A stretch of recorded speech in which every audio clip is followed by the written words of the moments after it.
मैं Abhishek Chaurasia, deputy manager, State Bank of India. मुझे 5 साल हो गए एसबीआई में काम करते हुए। लोगों का ये ओपिनियन रहता है कि जीए हमें स्टार्टिंग से करना चाहिए या फिर मेंस, जब प्रीलिम्स क्लियर हो जाए उसके बाद हमें फिर मेंस के लिए स्टार्ट करना चाहिए। जैसे बहुत लोग ऐसे बोलेंगे कि इंग्लिश समझ में नहीं आ रही है, स्टार्टिंग में न्यूज़पेपर पढ़ेंगे बोरिंग लग रहा है, ये भी हो सकता है।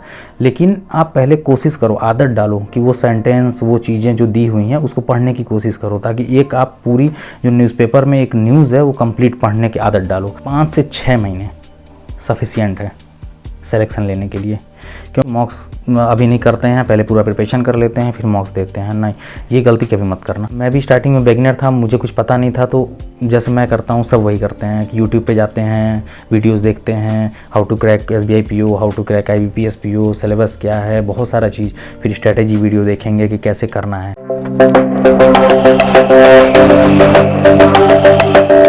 अगर ये वीडियो आपके फीड में आया है और आपने इस पर क्लिक किया है तो मैक्सिमम चांसेस हैं कि आप एक बेगिनर हो जो 2026 के अपकमिंग एग्ज़ाम्स बैंकिंग और इंश्योरेंस सेक्टर के उसको टारगेट कर रहे हो, या फिर आप फर्स्ट टाइम रिपीटर हो जिसने लास्ट टाइम एग्ज़ाम तो दिया था बट प्रिपरेशन अच्छी ना होने के कारण प्रीलिम्स में क्रैक नहीं कर पाए थे। तो ये वीडियो बिल्कुल स्किप मत करना, क्योंकि ये वीडियो आपकी लाइफ बदल सकती है। मैं इस वीडियो में आपको बताऊँगा कि कौन से सब्जेक्ट्स पढ़ने हैं, डेली रूटीन क्या होना चाहिए, कितने मंथ्स में सिलेक्शन पॉसिबल है, और सबसे इम्पॉर्टेंट कि कौन सी वो गलतियां हैं जिनको आपको अवॉइड करनी है। तो मैं अपने ऑडियंस को बताना चाहता हूं, जो लोग नए जुड़े हैं मुझसे, मैं Abhishek Chaurasia, deputy manager, State Bank of India. मुझे 5 साल हो गए एसबीआई में काम करते हुए, और मैं 2019 में एलआईसी असिस्टेंट और आईबीपीएस क्लर्क दोनों क्लियर किया था। पीएनबी मिला था मुझे आईबीपीएस क्लर्क से। उसके बाद मैं आईबीपीएस पीओ, आरआरबी पीओ और एसबीआई पीओ तीनों के मैंने इंटरव्यू दिए थे, जिसमें आरआरबी पीओ और एसबीआई पीओ में मैं फाइनल सिलेक्शन लिया था। तो सबसे पहले बात करते हैं कि कौन कौन से सब्जेक्ट्स पढ़ने चाहिए।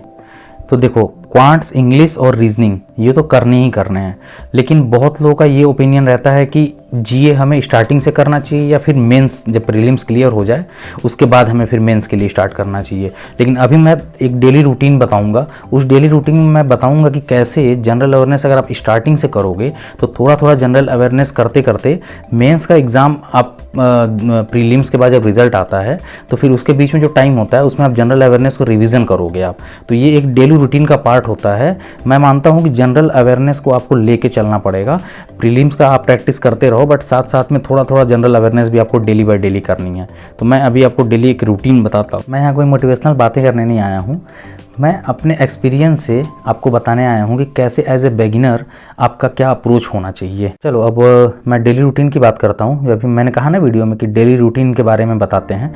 तो सबसे पहले क्या करना है कि आपका सुबह उठते ही आपको कोई एक न्यूज़पेपर जो आपको सही लगे, जैसे द हिंदू हो गया, इंडियन एक्सप्रेस हो गया, टाइम्स ऑफ इंडिया हो गया, जो भी आपको अच्छा लग रहा है, एक कोई न्यूज़पेपर आप उसको ले लो और सुबह उठ के डेली पढ़ना शुरू करो उसको। देखो, बहुत लोग ऐसे बोलेंगे कि इंग्लिश समझ में नहीं आ रही है, स्टार्टिंग में न्यूज़पेपर पढ़ेंगे बोरिंग लग रहा है, ये भी हो सकता है। लेकिन आप पहले कोशिश करो, आदत डालो कि वो सेंटेंस, वो चीज़ें जो दी हुई हैं उसको पढ़ने की कोशिश करो, ताकि एक आप पूरी जो न्यूज़पेपर में एक न्यूज़ है वो कंप्लीट पढ़ने की आदत डालो। धीरे धीरे क्या होगा कि जब आपको पढ़ने की आदत पड़ जाएगी तो अभी मैं आगे वीडियो में बताऊँगा कि कैसे वो इंग्लिश में आपको बहुत हेल्प करेगा वो। अब फिर उसके बाद न्यूज़पेपर आपने पढ़ लिया, आप पढ़ने के साथ साथ आपको हो सकता है 2, 4, 5 ऐसे वर्ड्स मिलें जिसमें आपको मीनिंग ना पता हो, तो आप उसको नोट डाउन कर लो आप। अब वो चीज़ आपका वोकैब स्ट्रॉन्ग करेगा, तो आप उसको नोट डाउन करो, अलग से नोट डाउन करते जाओ और उसकी मीनिंग देखो, उसको नोट करो वो, ठीक है। अब इसके बाद आप चाहो तो क्वांट्स या रीजनिंग कोई भी जो आपको समझ में आ रहा है उसको उठा सकते हो। एक कोई टॉपिक पकड़ो, जैसे फॉर एग्जांपल रीजनिंग में पजल हो गया, तो पजल में फ्लोर बेस पजल हो गया, तो आपने आज फ्लोर बेस पजल उठाया और उसको पजल सॉल्व करो पहले। तो मैं मान के चलता हूँ कि इतना बेसिक्स तो होगा कि हाँ ठीक है, मेरी पजल्स हैं तो पजल्स में किस किस टाइप के पजल्स होते हैं, क्या क्या है, ये आप देख चुके होंगे अब तक। तो पजल सॉल्व करनी है। पजल सॉल्व करने के बाद आप फिर थोड़ी देर के बाद फिर जब पजल आपने सॉल्व की, कुछ 8-10 क्वेश्चन उसके सॉल्व करो। अब फिर आप क्वांट्स पे मूव करो। तो होगा क्या, ऐसे क्या होगा कि आप एक जैसे इंग्लिश की प्रिपरेशन, मैंने न्यूज़पेपर पढ़ना बताया, ये साथ में आपकी इंग्लिश की प्रिपरेशन होती जा रही है। देखो आप जैसे एक बिगिनर हो तो आपको सबसे पहले क्वांट्स में आपको फाउंडेशन स्ट्रॉन्ग करनी है। तो क्वांट्स में फाउंडेशन स्टार्ट होती है कि 1 से 20 तक या फिर 1 से 30 तक एटलीस्ट आपको स्क्वायर याद हो। पहले 1 से 20 तक या 15 तक आप क्यूब याद कर लो। उसके बाद फिर आपको 1 to 20 टेबल एकदम रटा हुआ होना चाहिए एकदम, कि कोई भी क्वेश्चन में आ रहा है तो उसमें आपको मल्टीप्लाई करने की ज़रूरत ना पड़े। फिर उसके बाद आपको फ्रैक्शन टेबल, जो फ्रैक्शन टू परसेंटेज चार्ट होता है, जो वो चार्ट अच्छे से एकदम मेमोराइज होना चाहिए। जैसे दोनों पे अगर परसेंटेज दिया तो फ्रैक्शन में कन्वर्ट कर लो, फ्रैक्शन दिया है तो उसको परसेंटेज में कन्वर्ट कर लो, ये एकदम आपको मेमोराइज होना चाहिए। तो स्टार्टिंग में आपको डेली रूटीन में यही करना है कि पहले ये सब चीज़ें आपको फाउंडेशन स्ट्रॉन्ग करनी है। एक बार आप फाउंडेशन स्ट्रॉन्ग कर लोगे, उसके बाद एक एक टॉपिक आप उठाओ। फिर परसेंटेज के जैसे हो गए तो प्रॉफिट लॉस उठा लिया तुमने, ऐसा कोई भी टॉपिक उठा के उस पर प्रैक्टिस शुरू करो। तो ऐसे क्वांट्स, रीजनिंग में पजल्स हो गए हैं, फिर इंग्लिश में आप न्यूज़पेपर रीडिंग की हैबिट डालो। ये करते करते उसके बाद आप देखो, अब जो कल के करंट अफेयर्स थे तो एटलीस्ट आप कोशिश करो कि कोई एक सोर्स फॉलो करो, किसी एक सोर्स से करंट अफेयर्स जो कल के थे उसको आज एक बार गो थ्रू हो जाओ, देख लो एक बार कि हाँ ठीक है कल ये चीज़ हुआ, उसमें स्टैटिक में ये था और करंट अफेयर्स में ये था। तो वो सब चीज़ें आप साथ के साथ एक डेली रूटीन में बना के चलो। और कंसिस्टेंसी बहुत ज़रूरी है। ये सब चीज़ करने के लिए आपको सबसे पहले कंसिस्टेंसी चाहिए। ये नहीं है कि मैं 2 दिन पढ़ा फिर 3 दिन छोड़ दिया, फिर ऐसे नहीं, इसको एकदम कंसिस्टेंसी से साथ करना है पूरा। अब सबसे इम्पॉर्टेंट क्वेश्चन, कितने मंथ्स में सिलेक्शन पॉसिबल है? तो देखो मैं बताता हूँ कि 5 से 6 महीने सफिशिएंट है सिलेक्शन लेने के लिए। क्योंकि 5 से 6 महीने अगर आपने कंसिस्टेंसी के साथ अच्छे से डेली रूटीन फॉलो करते हुए, जो मैंने अभी बताया, अगर आप वैसे पढ़ लोगे तो प्रीलिम्स आपका क्लियर होना ही होना है। और प्रीलिम्स से मेंस के बीच में जो 1-1.5 महीना रहेगा, उसमें फिर आपको मेंस का जो अप्रोच होता है वो आपको साथ साथ में, जैसे प्रीलिम्स से प्रिपरेशन आप कर रहे हो तो उसमें आप पहले बेसिक क्वेश्चन स्टार्ट करोगे, फाउंडेशन बनाओगे, फिर वो जब प्रैक्टिस करोगे तो वो साथ साथ में आपकी मेंस की प्रिपरेशन भी होती जाएगी। बाकी करंट अफेयर्स जैसे मैंने बताया कि आप डेली थोड़ा थोड़ा करते रहोगे तो वो चीज़ तो होनी ही है कि करंट अफेयर्स आपको मतलब मेमोराइज होना ही है। थोड़ा थोड़ा आप पढ़ते रहोगे डेली, तो एक साथ करंट अफेयर्स ऐसे बर्डन नहीं आएगा कि वीकली या मंथली आपको लास्ट में पढ़ने की ज़रूरत पड़ेगी। अब सबसे इंपॉर्टेंट ये है कि आपने डेली रूटीन फॉलो किया, आपने 1 वीक पूरा कंप्लीट रूटीन फॉलो किया, पढ़ाई किया। अब वीकेंड में आपको क्या करना है, जैसे आप 1 वीक कंप्लीट पढ़ो और फिर वीकेंड में आपको मॉक्स अटेम्प्ट करने हैं। ये आपको एकदम नहीं करना है कि मॉक्स अभी नहीं करते हैं, पहले पूरा प्रिपरेशन कर लेते हैं फिर मॉक्स देते हैं, नहीं, ये गलती कभी मत करना।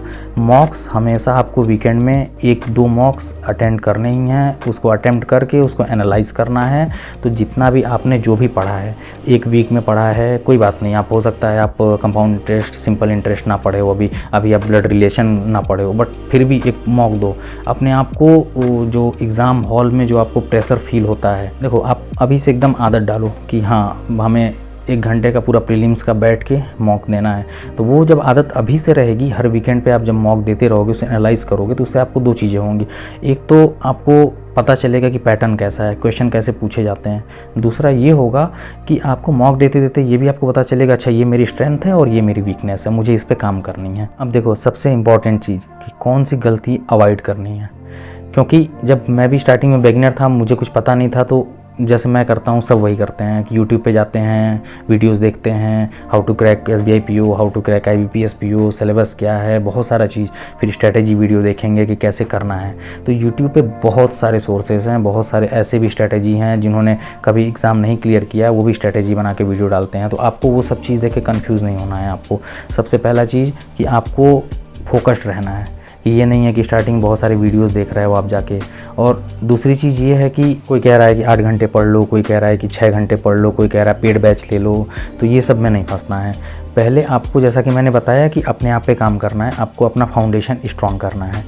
उसके बाद मॉक से बिल्कुल भी नहीं डरना है। जैसे कि मैंने कहा ना कि ये मत सोचो कि 1 महीना 2 महीना मैं प्रिपरेशन करूँगा, सिलेबस ख़त्म करूँगा, उसके बाद फिर मैं मॉक दूंगा, नहीं।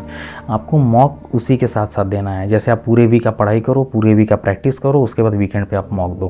तो कंसिस्टेंसी ये सबसे इम्पॉर्टेंट चीज़ है कि जो आपको 2 दिन पढ़ लिया, 3 दिन पढ़ लिया, नहीं ठीक है कि आज ये पढ़ते हैं और आज सिर्फ मैथ्स पढ़ते हैं तो क्वांट्स पढ़ते हैं, रीजनिंग नहीं करते हैं, या फिर आज रीजनिंग पढ़ रहे हैं तो जनरल अवेयरनेस कोई बात नहीं 2 दिन 3 दिन के बाद कर लेंगे। नहीं, ये कंसिस्टेंसी ब्रेक नहीं होनी चाहिए। अगर ये कंसिस्टेंसी ब्रेक हो रही है तो फिर वो आपको अपने रिजल्ट्स में दिखेगा। जैसे आप मॉक देने जा रहे हो तो आप मॉक देने के बाद आपको समझ में आएगा कि पहले मॉक में मेरा क्या स्कोर था, फिर आप सेकेंड में आप ये करके देखना। मैं गारंटी के साथ कह रहा हूँ कि ये इम्प्रूव होगा ही होगा। और मैं आपके इस जर्नी में मैं आपके साथ हूँ। 2026 में बैंकिंग और इंश्योरेंस एग्ज़ाम्स जो भी अभी नोटिफिकेशन आने वाले हैं उसमें सब मिलके हम लोग प्रिपरेशन करेंगे। और अभी आगे हम लोग एक एक करके जैसे जनरल अवेयरनेस को डिकोड करेंगे, फिर इंग्लिश को डिकोड करेंगे कि कैसे एक छोटी छोटी चीज़ें इम्प्रूव करके आप स्कोर अपना अच्छा कर सकते हो, और कैसे आप प्रीलिम्स हो या मेंस हो आप फर्स्ट अटैम्प्ट में आप क्रैक कर सकते हो। अगर इस वीडियो से आपको थोड़ी सी भी हेल्प मिली हो तो इस वीडियो को लाइक कीजिएगा। अगर कोई भी डाउट हो कमेंट करके ज़रूर बताइएगा। चैनल को सब्सक्राइब कर लीजिए। नेक्स्ट वीडियो से हम एक एक करके डिकोड करेंगे जनरल अवेयरनेस, इंग्लिश, क्वांट्स या फिर रीजनिंग। और किसी भी एग्ज़ाम से रिलेटेड कोई अगर कन्फ्यूजन है या फिर कोई डाउट है तो कमेंट करके ज़रूर बताइएगा। चलिए ठीक है, थैंक यू फॉर वॉचिंग।